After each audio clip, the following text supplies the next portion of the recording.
Hello నమస్తే, welcome to our channel. నేను సమ్రీన్. ఈ రోజు మనతో ప్రముఖ సీనియర్ జర్నలిస్ట్ జగదేవ్ గారు ఉన్నారు. ఆయనతో మాట్లాడు. సార్ నమస్తే. నమస్తే సార్, షర్మిల గారు పిసిసి చీఫ్ అయ్యారు. ఇప్పుడు ఆమె రాజకీయాలు ఎవరి సపోర్ట్ తో నడుపుతారు? అంటే ఇది అందరికీ తెలిసిన సీక్రెట్ అన్నమా. అంటే పిసిసి చీఫ్ గా ఆవిడ బరువు బాధ్యతలు ఎక్కువగా ఫీల్ అయ్యారు, ఆవిడ తిరస్కరిస్తున్నారు. అలాగే ఏఐసిసిలో ఒక కీలకమైన పదవి ఆశించి ఆవిడ ఇది వద్దంటున్నారు అని రకరకాల వార్తలు వినిపించాయి. అయితే దానికి చాలా మంది విశ్లేషకులు ప్రముఖులు చెప్పిన విశ్లేషణ ఏంటంటే పిసిసి చీఫ్ అనేది నిజంగా హాట్ సీట్. అది అంటే రాష్ట్ర కాంగ్రెస్ మొత్తానికి అధ్యక్షురాలు కదా. సో ఈ 175 స్థానాల్లో ఎవరు నిలబెట్టాలి, రేపు ఎలక్షన్స్ ముందున్నాయి, ఎవరెవరికి పోటీ చేయాలి, ఎవరెవరికి టికెట్ ఇవ్వాలి, ఎవరు ఇవ్వకూడదు. మరోవైపు ఆవిడకి పిసిసి చీఫ్ ఇవ్వకూడదనే వాళ్ళు కూడా ఉన్నారు. చిత్తూరు నుంచి ఆయన ఎవరు చింతామోహన్ గారు ఎవరు ఉన్నారు, తర్వాత రాజమండ్రి మాజీ ఎంపీ హర్ష్ కుమార్ గారు. వీళ్ళు ఈవిడ రాజశేఖర్ బిడ్డ, అసలు కాంగ్రెస్తో పొసగదు, ఈవిడితో మనకు సంబంధం లేదు, జగన్మోహన్ రెడ్డికి జగన్మోహన్ రెడ్డి వదిలిన అస్త్రం ఈవిడ, మనం కాంగ్రెస్ లో చేర్చుకోకూడదని కూడా చాలా మంది విమర్శించే వాళ్ళు ఉన్నారు. ఇటువంటి హడిల్స్ మధ్య ఆవిడ పిసిసి చీఫ్ గా అంటే ఈవిడ అసలు అందులో కాంగ్రెస్ అంటేనే చాలా మంది సీనియర్ నాయకులు ఉంటారు. అంతమంది అంటే అనుభవంలో గానీ వయసులో గానీ. ఈవిడ చూస్తే వయసులో చిన్నావిడ, అనుభవంలో కూడా చిన్నావిడ, ఎలా హ్యాండిల్ చేయగలదు అనే భయంతోనో లేదంటే మరే ఇతర కారణాలతోనో. ఇంకొక మేజర్ రీజన్ ఏంటంటే అదే ఆంధ్రప్రదేశ్ లో ముఖ్యమంత్రిగా ప్రస్తుతం వాళ్ళ అన్నయ్య ఉన్నాడు, సొంత అన్నయ్య ఉన్నాడు కదా. సో అతని మీద కూడా విమర్శలు చేయాలి. ఇప్పటికే కుటుంబంలో ఏవో చిన్న చిన్న పొరపచ్చాలు ఉన్నాయి, విభేదాలు ఉన్నాయని వార్తలు ఉన్నాయి. ఇంకాస్త దూరం పెరుగుతుందేమో, విద్వేషాలు రెచ్చగొట్టేలా అవుతుందేమో అన్న భయంకో మరే కారణాలతో ఆవిడ దాన్ని ఒప్పుకోలేదు. ఏఐసిసిలో కీలక పదవి ఆశించిందని కూడా మనం వార్తలో చూసాం. అలాంటి సందర్భంలో తెలంగాణ ముఖ్యమంత్రి రేవంత్ రెడ్డి గారు ఫుల్ సపోర్ట్గా నిలబడి ఆమెకి నేను ఫుల్గా మీకు సపోర్ట్ ఇస్తాను, నేను సపోర్ట్గా ఉంటాను, మాట్లాడతాను, నిలబడతాను అంటే ఆవిడ ఒక సందర్భం ఒక స్టేట్మెంట్ కూడా ఇచ్చారట. ఏమని, ఇప్పటికే నేను పార్టీ పెట్టి చాలా వరకు ఇబ్బందులు పడ్డాను, చాలా ఖర్చు పెట్టాను, ఖర్చుతో కూడుకున్న పని కదా ఏదైనా, ఇంకా మేము వెచ్చించే అవకాశం లేదు కాబట్టి ఇంకెలా ముందుకు నెట్టుకు రాగలుగుతామన్న సందర్భంలో రేవంత్ రెడ్డి గారు ఫుల్ సపోర్ట్ ఇచ్చి మీకెందుకు ఎటువంటి సపోర్ట్ కావాలని నేను సపోర్ట్ చేస్తాను. ఆయన అసలు రేవంత్ రెడ్డి గారు పిసిసి చీఫ్ గా బాధ్యతలు తీసుకున్నప్పుడే చెప్పారంట, ఖచ్చితంగా ఇక్కడే కాదు ఇక్కడ కానీ గవర్నమెంట్ ఫామ్ చేసి తీసుకొస్తాను, అలాగే ఆంధ్రాలో కూడా కాంగ్రెస్ ని బతికించే ప్రయత్నం చేద్దాం, పైకి తీసుకొచ్చే ప్రయత్నం చేద్దామని రేవంత్ రెడ్డి గారు కూడా అధిష్టానంతో చెప్పారని చాలా మంది చెప్తుంటారు.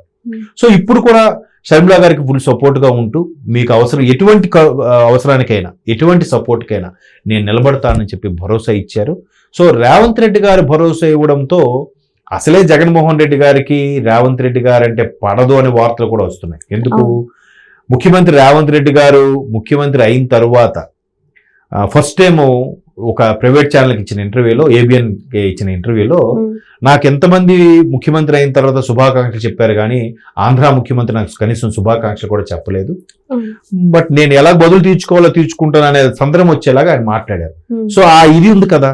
సో ఖచ్చితంగా ఇప్పుడు చెల్లిని అక్కడ పిసిసి చీఫ్ గా పెడుతున్నారు కాబట్టి ఫుల్ సపోర్ట్ రేవంత్ రెడ్డి గారు ఇస్తారు. ఇస్తూనే కాంగ్రెస్ కి ఒక స్ట్రాటజిక్ ప్లేయర్ గా ఉన్నారంటే వైఎస్ఆర్సీపీకి ఎవరైతే ఇంతకుముందు ప్రశాంత్ కిషోర్ గారు ఉండేవారో స్ట్రాటజిక్ మేనేజర్ గా, కాంగ్రెస్ కి సునీల్ కనుగోలు అని ఒక ఆయన స్ట్రాటజిక్ మేనేజర్ గా ఉన్నారు.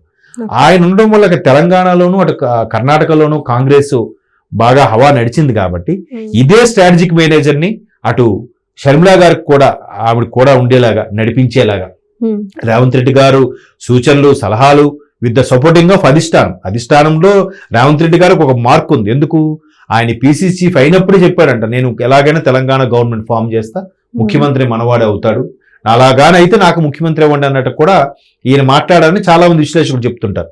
అలాగే గవర్నమెంట్ ఫామ్ చేశాడు కాబట్టి ఇప్పుడు కూడా అలా చేశాడు కాబట్టి ఆయన అంటే ఒక ఇమేజ్ ఉంది కాంగ్రెస్ అధిష్టానంలో రేవంత్ రెడ్డి గారికి.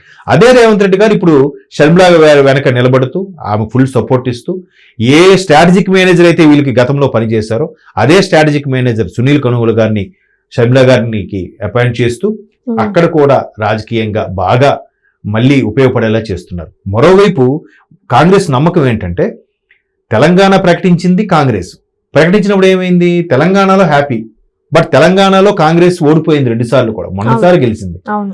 పోనీ అక్కడ విభజించిన తర్వాత ఆంధ్రాలో బ్యాడ్ అయిపోయారు కదా.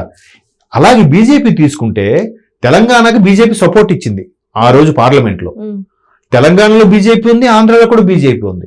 ఒకవేళ ఆంధ్ర ప్రజలు కాంగ్రెస్ ని కానీ ద్వేషిస్తే బీజేపీని కూడా ద్వేషించాలిగా. అవును. బట్ బీజేపీ ఉందిగా, కాంగ్రెస్ తెరమరుగైపోయింది కానీ బీజేపీ ఉంది.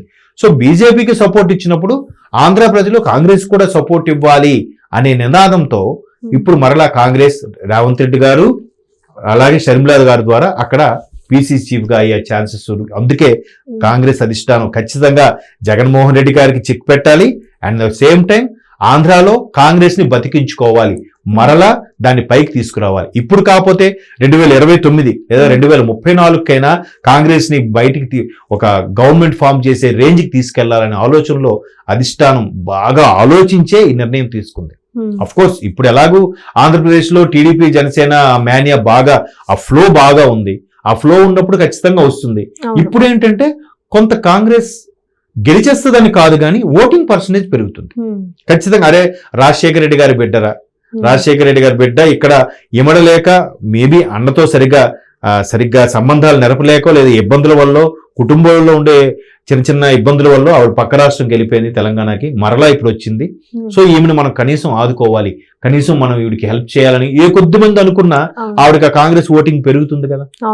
అలా పెరిగిందంటే ఖచ్చితంగా వైఎస్ఆర్ ఫ్యామిలీ నుంచి ఓట్లు చీలిపోతాయి కదా.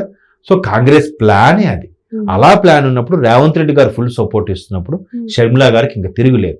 ఆవిడ రాజశేఖర రెడ్డి బిడ్డగా ఒక్కొక్కటి ఆచితూచి అడుగులేస్తోంది. ప్రతిపక్షాలతో కూడా, అంటే సొంత పక్షం కాకపోయినా చంద్రబాబు నాయుడు గారు లాంటి వ్యక్తులతో కూడా మంచి రిలేషన్స్ మెయింటైన్ చేయడం, లోకేష్ గారి గిఫ్ట్ పంపించడం, లేదా పవన్ కళ్యాణ్ గారి గురించి మాట్లాడడం, ఇలా చేయడం వల్ల ఏమవుతుందంటే రాజకీయంగా ఒక మంచి ఆహ్లాదకరమైన వాతావరణం ఏర్పడుతుంది. లోపల ఎన్నైనా ఉండొచ్చు, బయటికి మాత్రం నవ్వుతూ పలకరించాలి, విష్ చేయాలి, అందరినీ కలుపుకోవాలి. అదే రాజకీయం అంటే.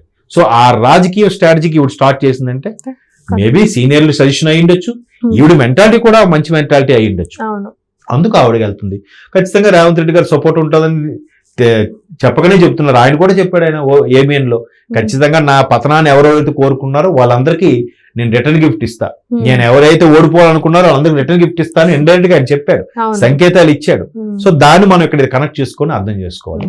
సో షర్మిలా గారి వల్ల కాంగ్రెస్ పార్టీ మళ్ళీ కొంత పుంజుకుంటుంది ఆంధ్రప్రదేశ్ లో. అది